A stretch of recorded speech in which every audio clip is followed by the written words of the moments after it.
ऐसो कांचन मोकारो, ऐसो कांचन मोकारो, सौभावपनासनो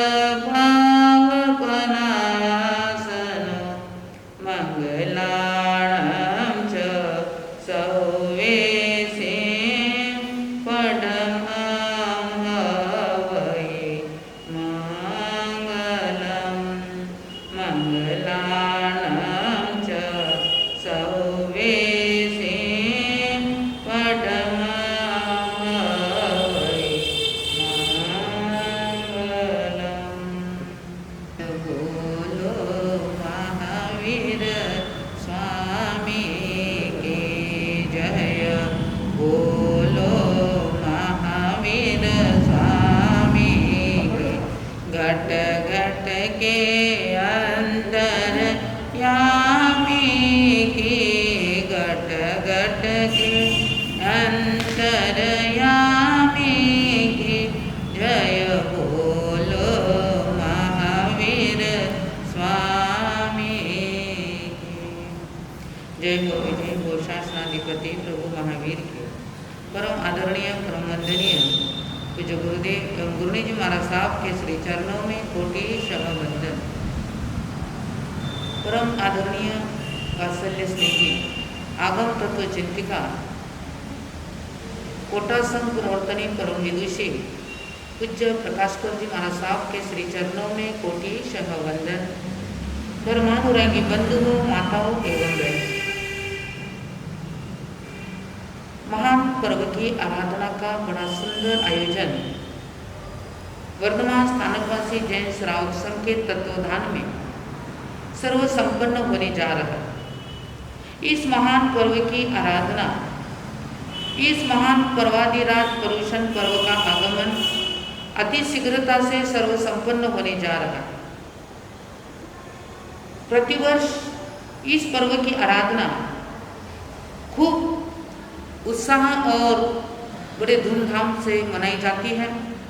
इस पर्व की आराधना बड़े तामझाम के साथ मनाया जाता है, लेकिन इस वर्ष विश्व महामारी के कारण शासन का आदेश आचार्य भगवंतों की आज्ञा के मुताबिक इस महान पर्व की आराधना हम सभी को अपने निजी स्थान पर बैठकर ही इस पर्व की आराधना करना है। इस पर्व की आराधना करने के लिए जनमानस अपने आप को कुछ पाने के लिए ऐसी पर्व की आराधना कैसी करनी चाहिए, किस प्रकार करनी चाहिए, और उस पर्व की आराधना करने के लिए हमारे घर पर बैठकर आश्रम से निवृत्त होकर संवर की क्रियाएं किस प्रकार से करनी चाहिए, आज हम आपके सामने रखेंगे कि इस महान पर्व की आराधना, यह 8 दिनों का महान पर्व किस तरीके से मनाना है। विश्व महामारी हमें शिक्षा देने जा रही है। विश्व महामारी के अंतर्गत इतना समय हम लोगों के पास में है, तो हम चाहते हैं कि ऐसी महान पर्व की आराधना तप, त्याग, साधना, उपवास, एपील, एकासन आदि के माध्यम से सर्व संपन्न होनी चाहिए। और जितना हम त्याग कर सकते हैं उतना त्याग करने के लिए अपने जीवन को, अपने विचारों को आत्मसात करना चाहिए, क्योंकि यह जो हम क्या पाना चाहते हैं, इस जीवन का ध्येय बनाना चाहिए, जीवन का लक्ष्य बनाना चाहिए। कहा जाता है कि प्रत्येक क्षण उत्थान का भी होता है और प्रत्येक क्षण पतन का भी होता है। इसीलिए सीढ़ी के हर सोपान द्वारा ऊर्ध्वगमन भी होता है और सीढ़ी के हर सोपान द्वारा अधोपतन भी होता है। तो ध्यान रखना है, प्रभु की आराधना हमारे जीवन के अंदर नवनिर्माण का अक्षर निर्माण करने वाली होती है। नवनिर्माण करने का वस्त्र आज हम प्रवादी पर्युषण पर्व के अंतर्गत होता है। इस पर्व के माध्यम से हम सभी को त्याग के पद को अपनाना चाहिए कि हमने इस 12 माह के अंदर ही नहीं, इस महान विश्व महामारी के रोग का आक्रमण हम सभी के सामने आ चुका है, तो हमें कैसा इससे दूर होना है, कैसे मुक्ति पाना है, कैसे धर्म की आराधना करना है, कैसे पाप की आलोचना करना है, इसके लिए हमें सबको चिंतन करने के लिए महर्षियों ने 5 सूत्र हमारे सामने रखे हैं। पहला सूत्र रखा है कि आत्मविश्वास कितना गहरा है। कितनी बढ़िया बात महर्षियों ने हमारे सामने रखी कि पहला जो आत्मविश्वास है वह गहरा होना चाहिए, गहन होना चाहिए, और बिना आत्मविश्वास के ये छोटा सा कार्य भी हम संपन्न कर सकते हैं। और संपन्न करने के लिए आत्मविश्वास की निजी आवश्यकता होती है, लेकिन आत्मविश्वास को पाना अति कठिन है। आत्मविश्वास जिसमें लबालब भरा हुआ होता है उसमें काम की कठिनाइयाँ नहीं होती है। जहाँ आत्मविश्वास नहीं होता है वह कोई भी कार्य सुचारू रूप से नहीं कर सकता है। इसीलिए हमारे जीवन के अंदर आत्मविश्वासी व्यक्ति आसमान से तारे भी तोड़कर ला सकता है। ऐसा हमारे जीवन के अंदर चिंतन होना चाहिए कि पर्युषण पर्व के अंदर कितना आत्मविश्वास जगाना चाहिए कि हम उपवास करेंगे, हम तेला करेंगे, हम 24 आठे करेंगे, हम 8 दिन रात्रि भोजन नहीं करेंगे, हम 8 दिन के लिए जमीखंड का त्याग करेंगे, 8 दिन हम अठई करते हुए आत्म साधना करेंगे, देसी रायसी प्रतिगमन करेंगे। इतना आत्मविश्वास हमारे जीवन के अंदर जगाना है। जब तक आत्मविश्वास नहीं जग सकता है वहाँ तक कभी भी अपने जीवन के अंदर पर्व की आराधना करना बड़ा कठिन होता है। पर्व की आराधना करने के लिए परमात्मा महावीर कहते हैं, जागो जैनियों जागो, यह वक्त अभी सोने का नहीं है। आत्मविश्वास को जगाने का पर्व आया है, आत्म उत्थान का पर्व आया है, आत्म विकास का पर्व आया है। जीवन के अंदर कष्टायों से संघर्ष करने का वक्त आ गया है। इसीलिए आत्मविश्वास को जगाने का प्रयास करना है। आत्मविश्वास को नहीं जगाओगे तो हमारे जीवन के अंदर किसी भी बात की उपलब्धि होना असंभव है। इसीलिए दूसरा उन्नति का सूत्र परमात्मा ने, महर्षियों ने हमारे सामने रखा है सोच। इन पर्वादि पर्युषण पर्व के अंदर हमारी सोच कैसी होनी चाहिए, हमें क्या सोचना है। पर्वादि पर्युषण पर्व के अंदर आत्मविश्वास जगेगा तो सोच हमारी बहुत बढ़िया होगी, और आत्मविश्वास नहीं जगा तो हमारी सोच कदापि होना असंभव है। तो दूसरा उन्नति का सूत्र महर्षियों ने बहुत ही बढ़िया बात हमारे सामने रखी है, सोच। लेकिन सोच कैसी होनी चाहिए? सोच 2 प्रकार की होती है, एक सकारात्मक सोच होती है और दूसरी नकारात्मक सोच होती है। जो सकारात्मक सोच वाला व्यक्ति ऊंचा सोचता है, सकारात्मक सोच वाला व्यक्ति गहरा चिंतन करता है, सकारात्मक सोच वाला व्यक्ति आत्मविश्वास को जगाता है, सकारात्मक सोच वाला व्यक्ति उन्नति के पथ पर बढ़ने के लिए अपना वो विचार रखता है। ऊंची सोच सकारात्मक सोच होती है, क्योंकि ऊंची सोच वाले इंसान वही होते हैं कि जहाँ पर ऊंची सोच होती है तो वे ऊंचाइयों को जाकर के छू जाते हैं, और ऊंची सोच नहीं होती है तो उनका जीवन नकारात्मक विषयों के अंदर चला जाता है। वे सोचता है कि पर्वादि पर्युषण आ गए, क्या मैं उपवास कर सकता हूँ? नहीं कर सकता हूँ। मैं अठई कर सकता हूँ? मैं नहीं कर सकता हूँ। तेला नहीं कर सकता हूँ। इसीलिए ज्ञानी कहते हैं इतनी ऊंची सोच रखो, जहाँ सकारात्मक सोच हमारी होती चले जाएगी तो हमारे जीवन के अंदर हमें पता लग सकता है, और ऊंची सोच करने वाला इंसान अपने जीवन को आगे बढ़ा सकता है। तो सकारात्मक सोच इन महान पर्वों के दिनों में करनी चाहिए।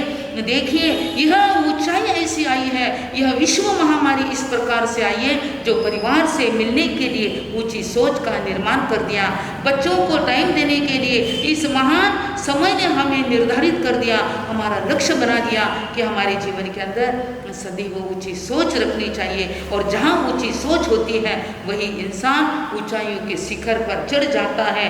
महर्षियों ने तीसरी उन्नति का तीसरा सूत्र कहा है, तीसरा अंग कहा है नेटवर्क। आप जानते हैं आज के जमाने में 1-1 लाख का मोबाइल आता है, 50-50 हज़ार का मोबाइल आता है, 10-10 हज़ार का मोबाइल आता है, 500 का मोबाइल आता है। अगर इतना ऊंचा क्वालिटी का मोबाइल आने के बाद अगर नेटवर्क बराबर नहीं है तो 1 लाख का मोबाइल भी क्या हो जाता है? ठप हो जाता है। इसी प्रकार से ज्ञानी जन कहते हैं, परमात्मा महावीर कहते हैं कि 1 लाख का मोबाइल, 50 हज़ार का मोबाइल भी नेटवर्क यदि उसका बराबर नहीं है तो वह 50 हज़ार का मोबाइल भी हमारे सारे कार्य को, हमारे सारे काम को स्थगित कर देगा। ऐसे परमात्मा कहते हैं आत्मविश्वास यदि हमारे पास में नहीं है, नकारात्मक सोच हमारे पास में है, तो वह इंसान, उसका नेटवर्क, सुंदर विचार, सकारात्मक रूपी नेटवर्क उसका ठप हो जाएगा और नकारात्मक यह विचार उसके आते चले जाएंगे। इसीलिए ऐसी सोच हमारी होनी चाहिए कि उस सोच के बीच हमारा जीवन उन्नति के पथ पर आगे बढ़ सकता है। हमारा सकारात्मक सोच रूपी नेटवर्क इतना पावरफुल बनाना है, इतना ऊंचा बनाना है, ऐसे स्थान पर नेटवर्क के पास में हमें पहुंचना है जहां पर हमारी सकारात्मक सोच आगे जा सकती है, आगे बढ़ सकती है और उस सोच को पाने के लिए हमें अपना कार्य करना चाहिए। इसीलिए कहा जाता है इस महान प्रवादी पुरुषन पर्व के बीच हमारा नेटवर्क इतना प्रबल बनाइए, इतना ऊंचा बनाइए और ऐसे रेंज में आ जाइए ताकि आपको कोई कार्य करने में असुविधा नहीं हो सकती है, कोई कार्य करने में कठिनाइयाँ नहीं आ सकती है, कोई कार्य करने के लिए भारी काम नहीं बन सकता है। तो हमारा नेटवर्क इतना बिजी बनाइए जिसके कारण से हमारा जीवन आगे उन्नति के पथ पर जा सकता है। उन्नति की चौथी बात बताई है कि योग्य व्यक्तियों का चयन करना चाहिए। अब योग्य व्यक्तियों का चयन यानी क्या, कैसा योग्य व्यक्तियों का चयन हो, योग्य व्यक्तियों के चयन के लिए हमें क्या करना चाहिए, कैसे करना चाहिए, क्यों करना चाहिए, योग्य व्यक्ति का चयन आप कैसा करोगे। तो योग्य व्यक्तियों के चयन के लिए हमें गुरु भगवंतों का आश्रय लेना पड़ेगा, हमारे जीवन के अंदर गुरु भगवंतों का मार्गदर्शन लेना पड़ेगा, गुरु भगवंतों के सानिध्य से, उनके वाणी से परमात्मा महावीर की वाणी को श्रवण करना पड़ेगा। और वह श्रवण करने के लिए ऐसे महान व्यक्तियों का चयन जब हमारे जीवन के अंदर आएगा तो सकारात्मक सोच का नवनिर्माण होगा और उसका आत्मबल, आत्मविश्वास आगे बढ़ता चला जाएगा। योग्य व्यक्तियों का चयन, महान पुरुषों का सानिध्य हमारे जीवन के अंदर ये नियोजित कार्य करने के लिए उन्नति की दिशा में ले जा सकता है। अब हमारे सामने उन्नति की पांचवी आवश्यकता है उत्साह। इस प्रवादी पुरुषन पर्व के अंदर हमें ऐसा उत्साह भरना चाहिए, इतना उत्साह हमारे जीवन के अंदर होना चाहिए कि सारे पाप के काम करते करते सारा वक्त चला गया, लेकिन पुण्य का काम करने के लिए महान पर्व की आराधना करनी है। हमारे आचार्य भगवंतों ने अपने निजी स्थान पर बैठ करके अपने जीवन के अंदर उत्साह और उमंग को लाने के लिए बड़ी सुंदर प्रेरणा दी है और अपने भूल को स्वीकार करना है, अपने गलतियों को स्वीकार करना है और ऐसा उत्साह हमारे भीतर में लाना है जिसके फलस्वरूप हम हमारे प्रवादी पुरुषन पर्व की आराधना सही तरीके से कर सकते हैं, अच्छी तरीके से कर सकते हैं। प्रवादी पुरुषन पर्व की आराधना करने के लिए हमारे भीतर में उत्साह का नवनिर्माण होना अत्यंत आवश्यक है। कहा जाता है कि एक कोई सीए पढ़ा हुआ व्यक्ति, उन्हें बहुत जरूरी काम आ गया और वह अपने घर से अपने ऑफिस में पहुंच गया और ऑफिस में पहुंचने के बाद जाकर के अपने कुर्सी के ऊपर बैठ गया और कुर्सी पर बैठने के बाद जो काम की बहुत विशेष जो फाइल थी वह फाइल पता नहीं वे भूल गए। सारे ऑफिस के कर्मचारियों से उन्होंने बुलाया और पूछा कि यहाँ की फाइल कहाँ गई है। इतना तेज और इतना क्रोध, इतना आक्रोश उस सीए ऑफिसर के जीवन के अंदर था। सारे ऑफिसर कर्मचारीगण घबरा गए और एक शब्द भी नहीं बोल पा रहे थे। जहाँ के वहाँ सब खड़े हो गए, किसी ने उसका जवाब नहीं दिया। वे उनके ऊंचे स्वर की आवाज़ के अंदर सब कांपने लग गए, डरने लग गए। अब इनको क्या जवाब देना चाहिए। लेकिन वहाँ पर एक चपरासी बड़ा चतुर था, बड़ा बुद्धिमान था। चपरासी ने बहुत ठंडा फ्रिज का पानी बाहर ला के रख दिया और लाकर रखने के बाद उस ऑफिसर से कहा साहब आप 1 मिनट के लिए बाहर आइए और मैं फ्रिज का ठंडा जल लेकर के आया हूँ, आप पानी पीने के लिए बाहर चलिए। तो ऑफिसर ने कहा मैं नहीं चल सकता हूँ, बड़ी जोर आवाज़ में कहा। लेकिन कर्मचारी ने, उस चपरासी ने कहा साहब आप 1 मिनट के लिए बाहर आकर यह फ्रिज का ठंडा पानी पीजिए।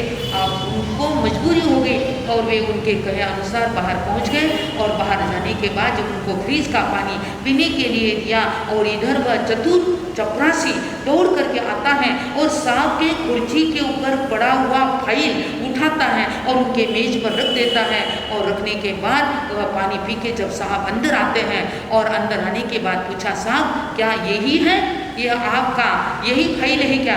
जो इस फाइल को ही आप खोज रहे थे क्या? इस फाइल को ही आप ढूंढ रहे थे क्या? यही फाइल है? तब उन्होंने कहा हाँ यही फाइल है।